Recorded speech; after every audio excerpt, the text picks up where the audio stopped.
The BMW M1000R is the best hyper naked on the market. Let's talk about it. Welcome back to the channel, guys, and if you're new here, welcome. This is a 2024 BMW M1000R, and I've now had this bike for about 1,500 miles. And I've done a lot of mods and a lot of good stuff to it, and have really enjoyed this bike. And so what I want to talk about today, and this is going to apply to the 23 and the 24 and probably 95% of it to the 25, and we'll talk about some of those differences as well, so stick around. Now the first thing we're going to do is all the mods that I've done to this bike, because I get so many questions about all that sort of stuff.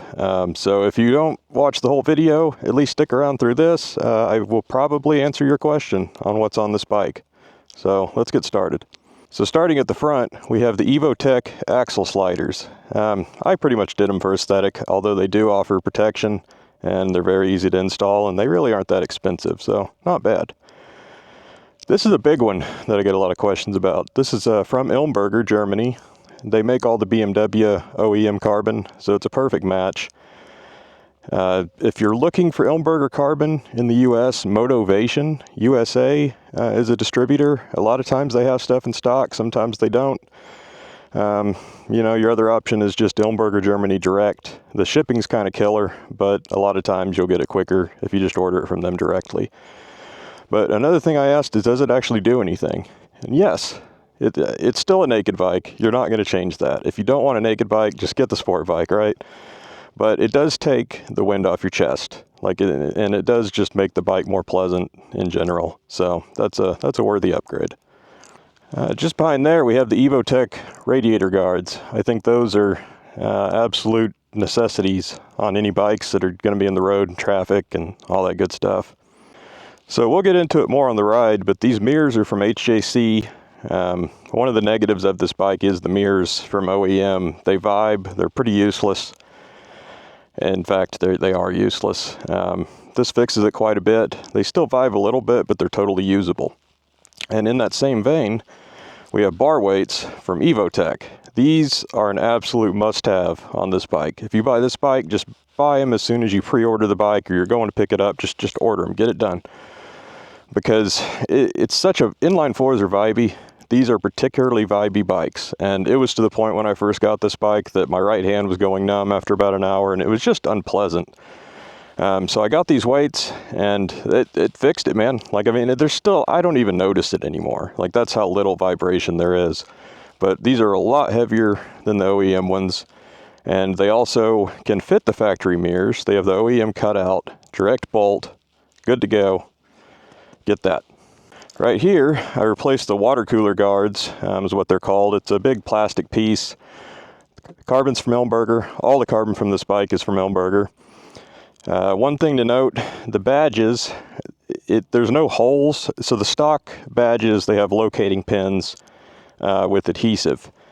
And so you don't have those holes anymore, and you do have to replace the badges. So your options are get factory badges, break off the pins, then apply them, or you can get aftermarket badges. I got these off eBay, have adhesive on the back, boom, slap them on. She's a BMW again. I got this, try to get out of the way. I got this sunshade here. It's like a $10 thing off Amazon. It's one of the few Chinese parts I've put on this bike. It snaps right on, works well, kind of cleans up the dash to me.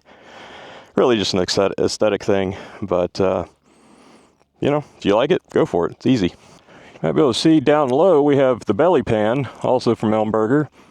It's a direct install, comes with all the bolts you need. I think it really cleans up the lines of the bike. I just love how it looks personally. The decals are from crispydesigns.co.uk. Direct match for the OEM colors. I got those, I'm in the US, he ships pretty much worldwide as far as I know. Put those on there, and they're kind of shaped for the belly pan. So they're a little different than how the stock ones are, but again, looks perfect with the bike. Unless I told you, you probably wouldn't be able to tell. We got titanium exhaust headers from Akrapovic. Another big upgrade on this bike. You lose 13, 14 pounds getting rid of that catalytic there, and it obviously sounds great, opens the bike up, all the good stuff. Solid upgrade there. The muffler is from SC Project. I believe it's the SC1. This thing was on back order for 3 or 4 months. Took a while to get, but I love the aesthetic of it. Sounds great. And I think the smaller pipe really fits with the bike. For the seat, this is the factory BMW M seat with the Louis Moto cover. And when I had my upholstery guy do it, he also cut out the factory foam and put memory foam in this thing. And that has made this bike so comfortable, man. It, it compresses when you sit on it, so it stays stiff enough. You aren't just bouncing around and all that sort of stuff. It's really the way to go, in my opinion, over gel. But the cover's great, looks great with the bike. Solid upgrade. Then we have the tail, also Elmberger, lower and upper piece, and then the cover here. That, again, just an aesthetic deal. I think it looks really good. Decals, same thing, crispydesigns.co.uk. And let's see, Gillies, rear spools, and then Evotech rear sliders. And I mentioned the 2025. What are the changes? What's different? Obviously, there's cosmetic stuff going on, the headlight and a few other changes. The big one, to me, is that it's going to be geared a little lower. And the single R was already geared lower, say compared to like the double R, different sprocket size, and I believe the gearing is a little shorter.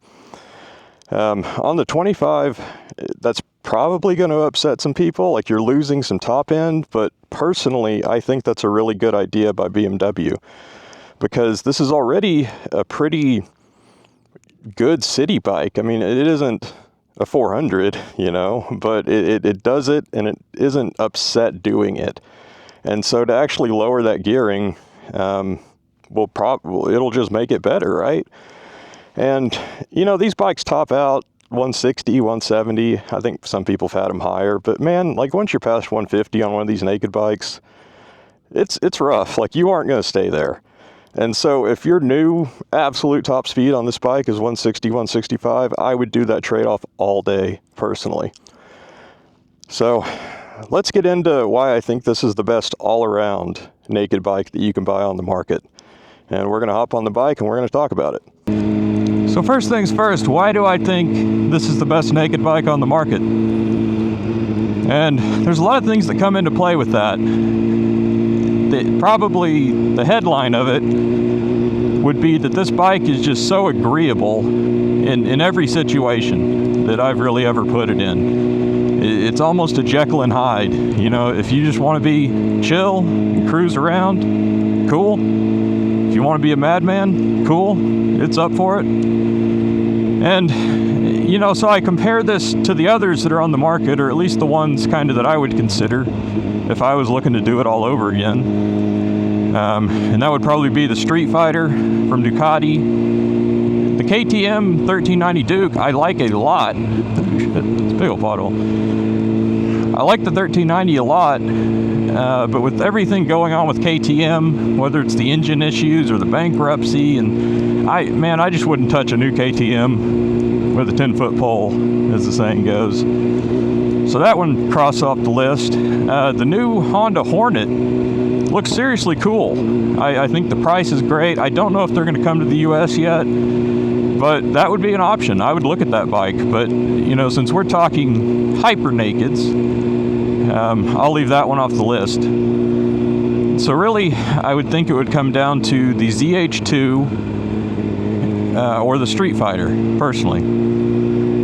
The ZH2 kind of comes with its own set of issues, changes, like even just being supercharged and intercooled. I just don't see it being a great city bike by any stretch. I mean, it's not that this one's just great in the city, but it's doable without giving a lot of stuff up, right? So to me, kind of the ZH2's off the list. If I was going to get a supercharged, I'd go H2 all day, and that's just a completely different market set of qualifications in this bike. So really, to me, it's between the Street Fighter and this bike. And the Street Fighter is a seriously great motorcycle, man. Where I think the BMW wins out, and this really comes down to what do you want to do with it, right? Street Fighter, you're going to get that V4 engine heat. So again, in the city, riding slow, it's going to be more uncomfortable. And then Ducatis also like to be ridden angry, which I'm not saying is a bad thing. it's, again, how do you ride? What do you do? All that sort of stuff. Because you could ride this bike angry,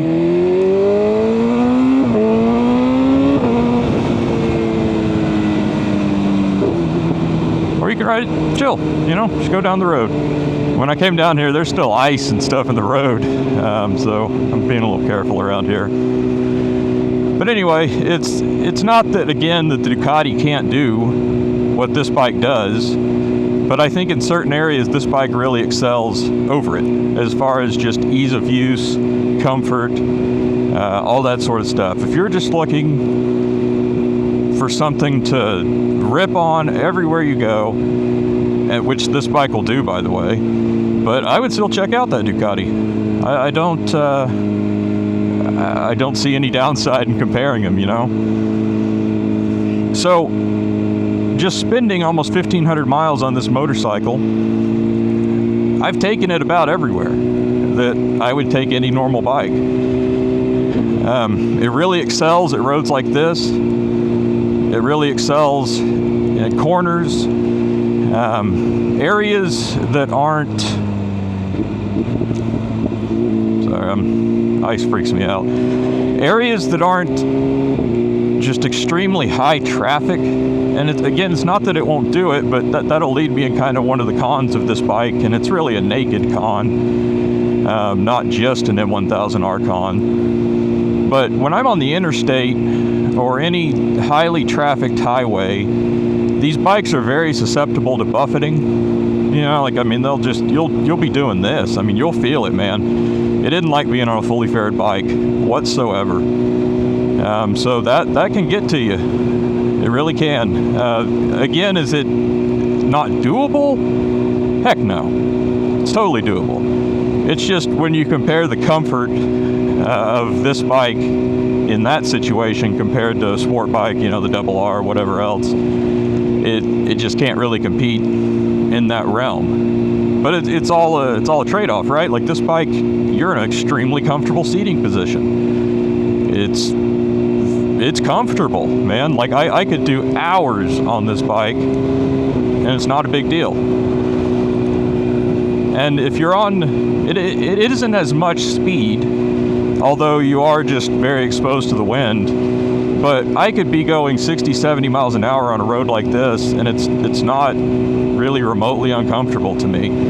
It's, again, when you add in all the traffic and wind buffeting and that sort of stuff, that it just kind of becomes not as fun. So really define your use case of what you're looking to buy this bike for and what you're going to do with it. Because if a lot of your riding, you know, like say you live in the center of Dallas or Houston or wherever, I would probably more look at a sport bike unless you're just always downtown doing stuff, because man, you're gonna pay for it after a while as far as just comfortability on this bike. And there's days when the wind is just very cold or very hot, you know, I mean, nobody likes just getting blasted all the time. But if I was to have one all-around motorcycle, and my criteria was it has to be a madman, it has to be a little crazy, but it needs to just be able to be a normal motorcycle too. I want to be comfortable. I'm not trying to go 150 plus everywhere I go. This would be the bike. This would, if I had to own one motorcycle currently, as far as like my interests in motorcycles, it would be this one. It just does it.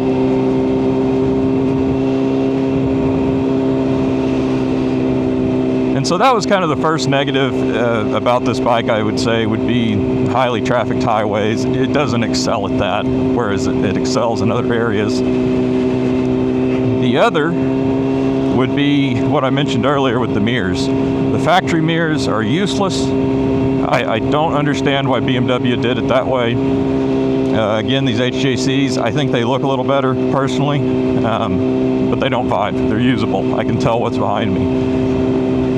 And the other just absolute negative would be the bar vibes. But again, like I don't notice anything right now. It's fine.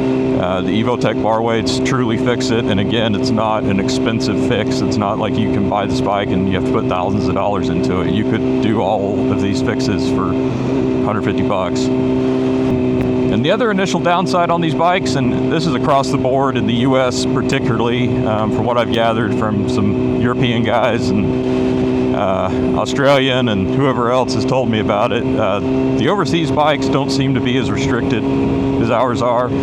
So this doesn't apply to y'all as much as it does to the US guys, but you got to tune this bike. I mentioned in the first kind of month-long review I did of this bike that prior to tuning this bike, I had never tuned a bike in my life, and it kind of freaked me out because at the time this was the most expensive motorcycle I'd ever bought, and I'm like, what if I brick the bike, or what if it screws the bike up, or what if it blows my bike up, or whatever. I'm sure I'm not the only one that's kind of had those thoughts go through their head.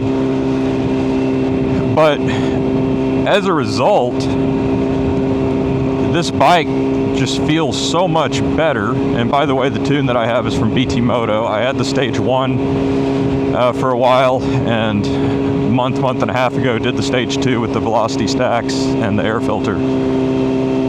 And bare minimum, I would do the Stage 1. And what I love so much about that BT tune is it feels like an OEM tune. Like it just feels so good on this bike, especially compared to stock, because where it's restricted in the RPM range, and again, I mentioned this in the first video, I didn't tune it because I wanted more power at the time. I tuned it because I would call this bike borderline dangerous in certain situations, because you got nothing between 6,000 and 8,000 RPM, and then suddenly you get everything. And so it can really surprise you if you aren't thinking about it or ready for it. I mean, it's just like you're getting no power, and then suddenly, wow, and you're just going. And I don't like that. I like my bikes to be predictable.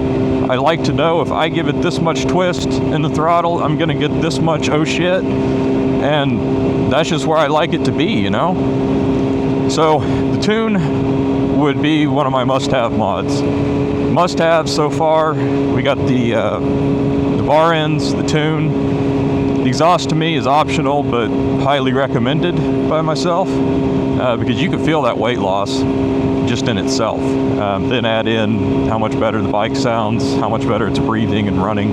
And I do think they truly run better because they aren't running nearly as hot. And part of that is the tune. A lot of that's probably the tune, but they're getting rid of just a lot of heat that this bike likes to produce for the catalytic, for emissions, and all that sort of stuff. So that's a good purchase to me. The other thing that I think really suits this bike and does well for it over the S1000R, and the S1000R is another bike that I feel like is kind of slept on. They're great bikes. And so, but with this one, you get the full-on double R motor with the shift cam. And that really makes a difference up high, from what I've been able to tell. It's been so long since I've ridden the S. But it matters, they're not that much more expensive with the M trim over the S if you're considering the S with the M package. And for what you get with this bike, I would get the M1000, even if it's the white one. You don't have to get the competition. It's just carbon, man. Like if you don't care or just don't want to spend the money, get that white one, dude. Or the other colors are even offering now. I forget, maybe it's like a silver that looks really cool. It's like a silver gray, white, whatever. Those are pretty sweet.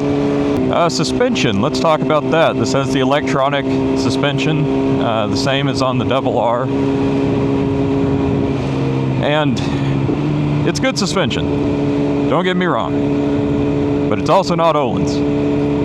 And I say that just having the other two bikes with Öhlins, and my M1000R had the manual suspension, and again, it was passable, but it wasn't great. It was barely good, This is better than that, but it just isn't as smooth as the Öhlins is, which, what do you expect, I guess? This isn't a $40,000, $50,000 bike. It's a $28,000 bike, 30, I guess, once you add in all the other good stuff. But for what it is, it's really good, and I haven't really heard anyone particularly complain about the suspension on these bikes. Like it's more than serviceable. I don't think you'll be upset by it. I keep mine in Race Pro, so it isn't electronically adjusting all the time, which my personal thoughts on that is I never noticed that much of a difference. I mean, I could tell it would adjust the dampening a little bit here and there, but overall, it's nothing that just makes me think, oh, I want that in every bike that I have, I would rather have the manual suspension.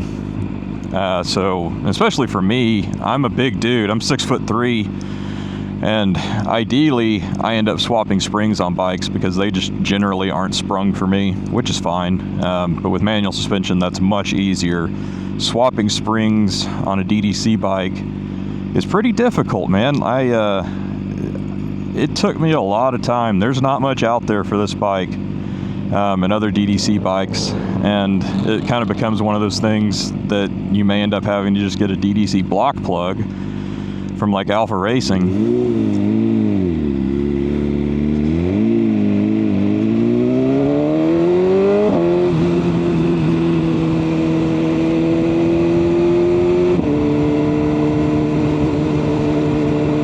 And then swap it out for manual. But thankfully I found, so when you replace the DDC springs, you really only have to replace one side. There's a manual side on this, on the fork, I believe it's the right fork, and then there's the DDC side, and that side generally stays untouched. So you'll end up replacing that front spring and then the rear spring. K-Tech makes springs that fit that rear one, if you do need to rear spring it, but that's something to consider, man, because if you're over 220 pounds, these aren't particularly sprung for you. And if you've never ridden a bike that's been set up for you, it's a world of difference as far as just how comfortable it is, the confidence that you have, just everything about it changes the bike for the better. And so, hey, something to consider, right?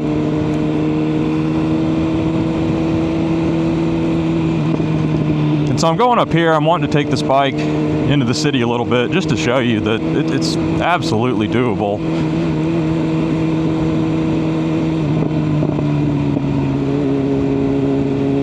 And again, it's not something that, if I have to go into town, I'm like, oh no, I got to take this single R into town. Not at all. It's okay, we're going into town. And, it's not that the sport bikes can't do it, but they aren't particularly happy about it. You lose a lot of turning radius and just control just from the nature of the beast. Being more of an upright bike, they're fine, man.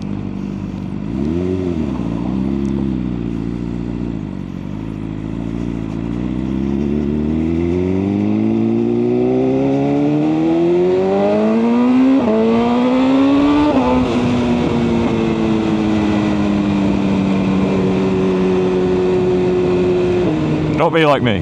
Slow down.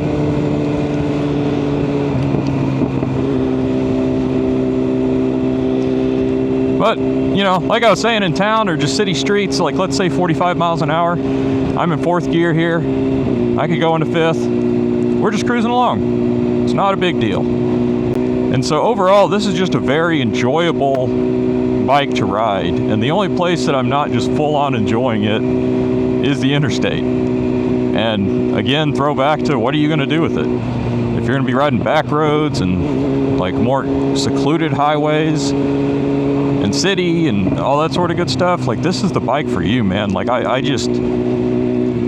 this motorcycle really has no business being as good as it is at so many things. I mean, this is a 200 horsepower motorcycle.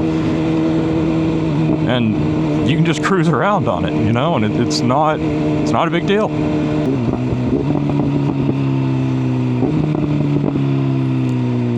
One other thing I wanted to mention is the quick shifter. BMW quick shifters are the best in the game. That's, I really think, not that debatable. They're so smooth, they're so good. But again, one of the other reviews I mentioned, sometimes it's really the 3 to 2 downshift. If you're coasting and not really going that fast, like let's say 30, 40 miles an hour, it sometimes won't go. It'll just kind of be a dead shifter. The fix for that I found is give it even the slightest bit of throttle and it'll go. And at first I thought it was just this bike, but I've had it happen on my double R a few times. So I think it's a BMW quick shifter thing. Just something to keep note of. You know, one other thing I don't like about this bike while we're on it, because everybody likes these wireless key fobs, or at least it seems like it. And I don't hate it, but what's so weird is they put a keyed gas cap. So it would be nice to just keep this in my pocket, but if I get gas, I still have to pull it out to do it. And BMW has electronic gas caps. So it's kind of another one of those things that just kind of makes you go, huh? Why'd you do that?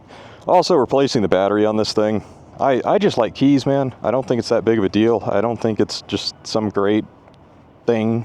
You know, for cars, totally get it. I like it for cars. But motorcycles, meh. You know, something else I forgot to mention about this bike is for tall guys. Like I mentioned earlier, I'm 6'3". These pegs are really good. I have them at the lowest position right now. Middle is kind of a normal double R, so you can get an extra ½ inch or so out of those pegs.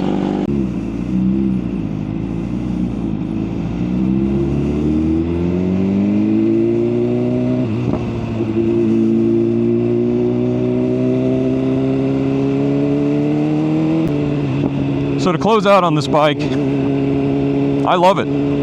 This has been such a great purchase, just all around. I've had no issues with this bike. It's given me no trouble. Oil doesn't burn oil. It works. It's given me no problems at all. You know, it's had no problems with the water pump or any of that sort of stuff. And these are just really good bikes, and I highly recommend them. Again, kind of depending on what you're looking to do out of it.